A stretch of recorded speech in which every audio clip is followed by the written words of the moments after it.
Hey everybody, today I want to talk about something that's kind of a pain in the butt, and I was asked about this the other day, and that's the auto start stop feature on the F-150.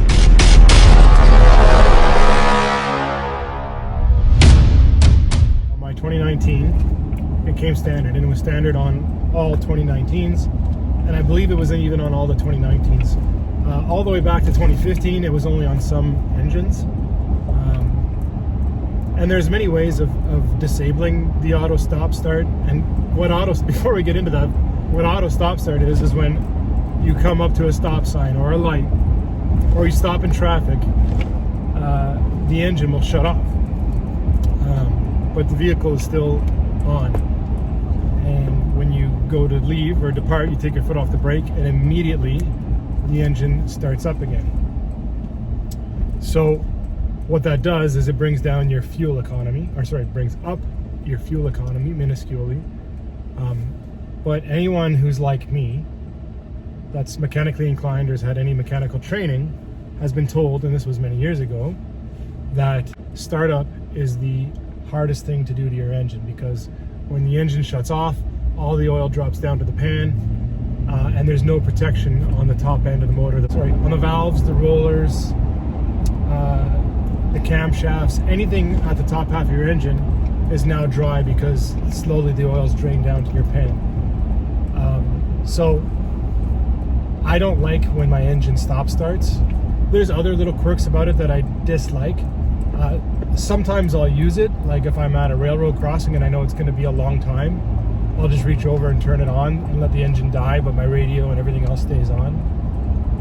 It only lets the vehicle shut off if there's enough power in the battery to run all the equipment that is on and to get the engine rolling again. Apparently there's a beefier starter under there, and I believe that. It's been engineered to start many times compared to your traditional starter that's only meant to function for a single off and on per trip. Okay, so there are many different ways of disabling stop start. So some people will plug a tester into the trailer hitch plug in the back of the truck. At the back here, people plug in the trailer tester or light tester or another apparatus to make the truck think it's towing. And then what that does is it makes your truck always think there's a trailer. Apparently that can affect your gas mileage. It always shows on your dash that you're pulling. Other people have found the wire to disable the battery management system, but I've read that's a terrible idea, because then you no longer have a battery management system for the truck, which would obviously not let the battery die. So when you park your vehicle, if you leave the interior lights on, an hour or so goes by, probably even 15 minutes, it realizes no one's around, you're burning the battery, and it just kills it so it doesn't burn your battery, so that you have enough to start it in the morning when you go to leave for work or wherever you might be headed. So that's a bad idea. Also, forescan. You can plug in your forescan. I've talked that a bit about before.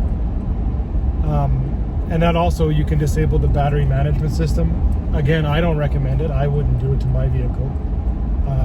So what a lot of people do, and what I did when I first got the truck, is I just reached over, turn off the auto stop start button manually. Every time I got in the truck, I would attempt to just do that. It was part of my routine, but inevitably I'd forget. I'd get to the first intersection and the truck would shut off, and I'd be like, I don't like that feature. So there's no memory in the button. So if you cycle it off, you get to your destination, you turn the truck off, you come back out, you turn it back on, it automatically reverts to the on position. Through another YouTuber, I found what's called an auto start stop eliminator, and I'll link it below. They're not sponsoring this video, but basically what you do is you disassemble the dash, and I'll show that now.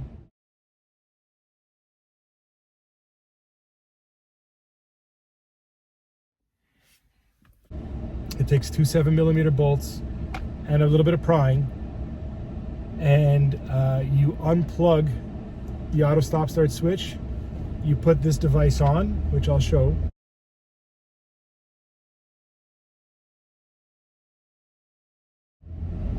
You plug it in between the switch and the current wiring harness, and you put everything back together. So it's as easy as just pushing the dash back in until all the clips snap. Then I'm just going to reinstall the two 7mm bolts. Put the tray down, snap it back into place. And all that does, it's a very simple thing, is it has a memory to it, and it remembers that you had it in the off position. So it's still usable. It doesn't disable it. You're not cutting a wire, you're not disabling it on forescan. If you decide you want to use it, if you decide you want to use it as I do at a railroad crossing, or maybe when you're going through the drive-through, you don't want to have the exhaust, you just lean over and turn it back to on, and if there's enough juice in your battery, the management system will let it shut off, and you're good to go. And then you just simply put it back in the off position if that's where you prefer it. It's the best way, in my opinion, to disable auto stop start without permanently disabling the auto stop start. So I hope you all found this video handy. I wanted to do more, but with the current lockdown where I am, it's making life a little more difficult. So anyways, if you haven't already subscribed, please subscribe. It really helps the channel. I really like seeing the subscribers go up. And please, if you enjoyed my video and you found it even a little bit informative, if you could give me a thumbs up, I'd really appreciate that. And I'll see you in the next video. Thanks for watching.